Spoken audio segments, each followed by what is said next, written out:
Welcome back, guys, to the Butterfly Season podcast. I am here with another microdose of an episode. And the theme of today's episode is trauma is only a powerful thief if you let it control you.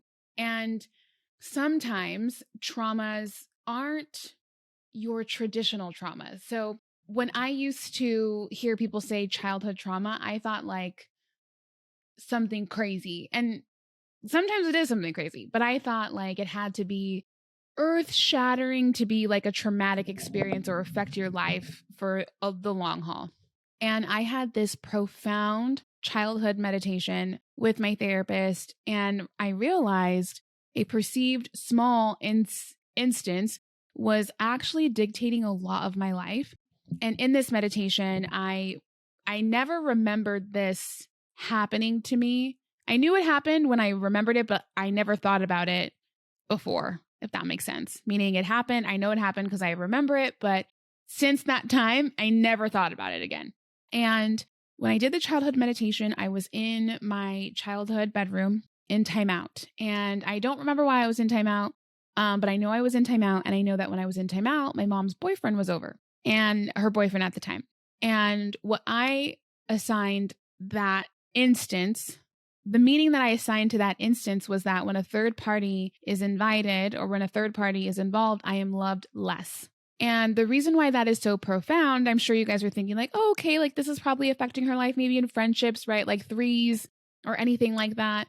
But the craziest part was I couldn't really figure out why I had resistance towards having a child. And it wasn't that I didn't want one or that I didn't ever see myself with one, but I would always say to friends, family, because people ask all the time if I had a nickel for every time someone asked us after having been married for 6 years and together for 10, when are you guys going to have kids? When are you guys going to have kids? I would be filthy rich right now. Okay. Let the record reflect. I would be filthy rich. And also don't ask your friends that, and don't ask your friends when they're getting engaged either. Okay. Just FYI, that's a combo for another day. But, I would say like, I would say, why would we add a third party to the mix? Like everything is always already so great. And a part of me really felt that way. Like it's fun. We do what we want. We wake up whenever we want. Like we pick up and go whenever we want. Our only other responsibility is our cat Jax. Like I'm just like, why would we add a third party? And it's so funny because when I say it that way, it's almost like that's something someone would say for like a sexual partner, adding a third sexual partner. Like, why would we want to shake things up? And my therapist pointed out that that's why I say that, because there was a long time ago, I was probably under kindergarten, younger than a kindergartner. And when a third party was brought in, I felt like I was loved less. So now anytime I go through that same pattern of events where a third party is invited, my immediate A, B pattern is third party, love less, third party, love less. And it doesn't matter the situation, child, friendship, like just any situational instance.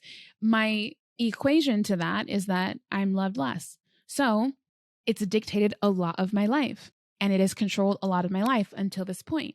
So what things have happened to you in the past? What traumas have happened to you that are controlling your life? They don't have to anymore. They are only a thief if you allow them to control your life. So shedding light on it is a beautiful place to remove the power that the trauma has on you. And then unpacking that might mean getting a therapist. Okay. So yeah, sit with that. Let me know how it feels. Let me know what comes up for you. If you found value out of this podcast today, share it with a friend, post it online, tag me, all of the things. The more I can get the word out there, the more change that we can kind of see in the world. So thank you. And until next time.